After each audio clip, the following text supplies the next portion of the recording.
आज के इस खास एक्सप्लेनर में हम एक ऐसे स्टॉक को डिकोड करते हैं जिसने ऐतिहासिक रूप से तो काफी सॉलिड रिटर्न्स दिए हैं, लेकिन आजकल इसमें भारी उथल-पुथल मची हुई है।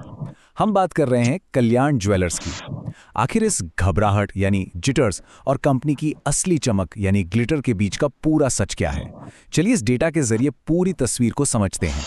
हे गाइस, नमस्कार। आप सबका स्वागत करते हैं आपके अपने YouTube चैनल JSM क्लब में। हमेशा की तरह आज भी हमारा फोकस सीधा डेटा और स्ट्रक्चर्ड एनालिसिस पर रहेगा। बिना किसी देरी के सीधे आज के इस शानदार टॉपिक में उतरते हैं और देखते हैं कि ये नंबर्स हमें क्या कहानी बता रहे हैं। तो चलिए रोड मैप एकदम क्लियर कर लेते हैं। हम शुरुआत करेंगे कल्याण ज्वेलर्स के बिजनेस ओवरव्यू से। उसके बाद लेटेस्ट मार्केट वॉलेटिलिटी, इस गिरावट के कारण ग्रोथ ड्राइवर्स, टेक्निकल लेवल्स और रिस्क्स, और अंत में फाइनल स्टॉक वर्डिक्ट। इससे आपको बिल्कुल सटीक अंदाजा लग जाएगा कि किन अहम मैट्रिक्स पर नजर रखनी है। Section 1, business overview. देखिए, लाल निशान और गिरावट वाले नंबर्स को देखने से पहले ना किसी भी कंपनी की बुनियादी नींव को समझना सबसे ज्यादा जरूरी होता है। अगर आप इनके बिजनेस मॉडल को देखें तो साउथ इंडिया से शुरू हुई ये कंपनी आज भारत की टॉप ऑर्गेनाइज्ड ज्वेलरी रिटेल कंपनियों में से एक है। इनका पूरा का पूरा बिजनेस मॉडल कस्टमर्स के भरोसे पर टिका है, चाहे वो गोल्ड हो, डायमंड हो, वेडिंग या फिर प्रीमियम ज्वेलरी सेगमेंट। और आजकल इनके शोरूम्स सिर्फ भारत में ही नहीं बल्कि मिडिल ईस्ट में भी बहुत तेजी से फैल रहे हैं। फंडामेंटली बात करें तो ये ऑर्गेनाइज सेक्टर का एक बहुत बड़ा खिलाड़ी है। पूरे इंडिया और मिडिल ईस्ट में इनका एक्सपेंशन काफी एग्रेसिव है। ब्रांडेड ज्वेलरी की सेल्स बहुत स्ट्रांग है, प्रमोटर्स का कॉन्फिडेंस पूरी तरह से सॉलिड लग रहा है, और सबसे अच्छी बात, इनका जो डेट यानी कर्ज है ना, वो पूरी तरह से कंट्रोल्ड है और सिर्फ बिजनेस ग्रोथ पर फोकस्ड है। Section 2, latest market volatility. अब कंपनी का आधार तो मजबूत है, लेकिन हाल ही के कुछ ट्रेडिंग सेशंस में मार्केट में काफी हलचल देखने को मिली है। पिछले कुछ ट्रेडिंग सेशंस पर नजर डालें तो लगातार भारी सेलिंग प्रेशर बना हुआ है। ट्रेडिंग वॉल्यूम अपने एवरेज से कहीं ज्यादा है। इंट्राडे में बहुत ही शार्प डाउनसाइड मूवमेंट्स आए हैं, लेकिन जो सबसे ध्यान देने वाली बात है वो है डिलीवरी एक्टिविटी का बढ़ना। ये सीधे तौर पे इशारा करता है कि कहीं ना कहीं पैनिक सेलिंग हो रही है और बड़े इंस्टीट्यूशंस शायद अपनी पोजीशंस में भारी बदलाव कर रहे हैं। Section 3, reasons for the fall. इन सब को देखकर सबसे पहला सवाल दिमाग में यही आता है कि आखिर ऐसा क्यों हो रहा है? शॉर्ट टर्म में इतनी भारी कमजोरी के पीछे के फैक्टर्स क्या हैं? इस गिरावट के कारणों को हम 2 हिस्सों में बांटकर देख सकते हैं। एक तरफ हैं सेक्टर और मार्केट के फैक्टर्स। हम देख रहे हैं कि पूरे ज्वेलरी सेक्टर में ही करेक्शन आया है, जिसका असर टाइटन और सेनको जैसे स्टॉक्स पर भी दिखा है। साथ ही सोने की ऊंची कीमतों ने कंज्यूमर्स की खरीदारी क्षमता पर काफी दबाव डाला है। वहीं दूसरी तरफ हैं ट्रेडिंग और टेक्निकल फैक्टर्स। एक मजबूत रैली के बाद शॉर्ट टर्म ट्रेडर्स ने प्रॉफिट बुकिंग शुरू कर दी, और जैसे ही कुछ अहम सपोर्ट लेवल्स टूटे, टेक्निकल ट्रेडर्स ने एग्रेसिव सेलिंग चालू कर दी।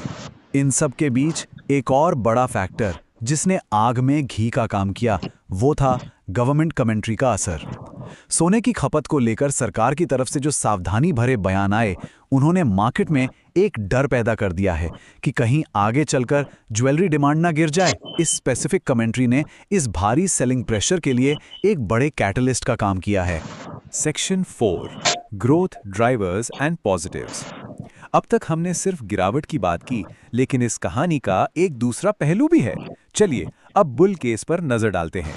शॉर्ट टर्म की इस गिरावट के बावजूद बुनियादी फैक्टर्स अभी भी काफी मजबूत हैं।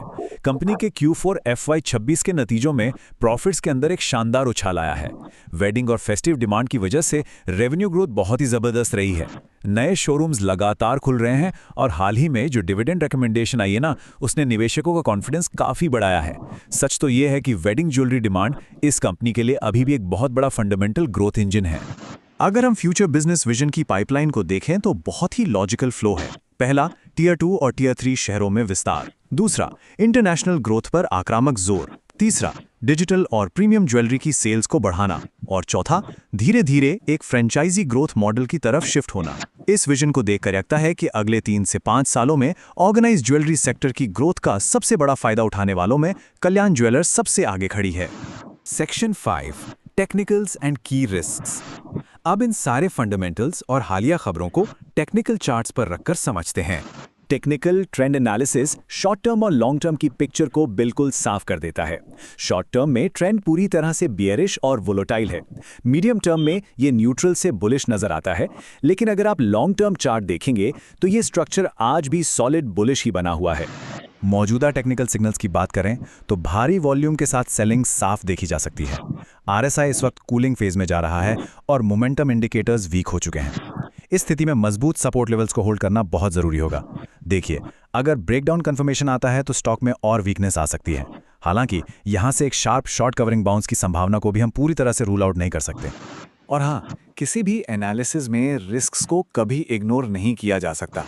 सोने की कीमतों में होने वाली भारी वॉलेटिलिटी, सरकारी नीतियों में बदलाव, मार्जिन पर प्रेशर और टाइटन या तनिष्क जैसे दिग्गजों से मिलने वाला कड़ा कंपटीशन, ये सब अहम रिस्क फैक्टर्स हैं।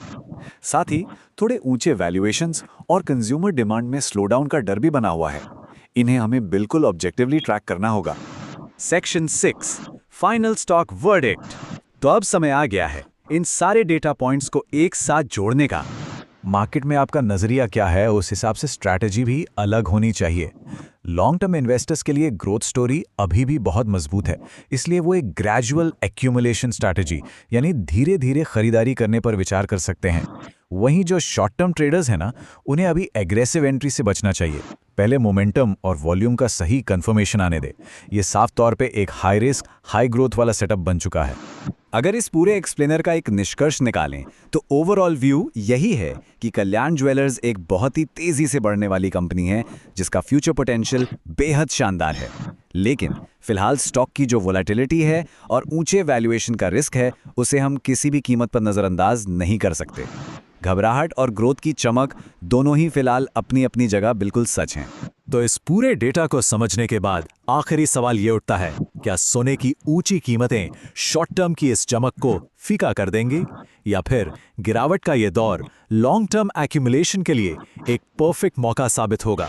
इस डेटा को एनालाइज कीजिए और सोचिए कि आपकी अपनी मार्केट स्ट्रेटजी क्या होनी चाहिए। इस बेहतरीन एक्सप्लेनर में हमारे साथ जुड़ने के लिए बहुत बहुत शुक्रिया।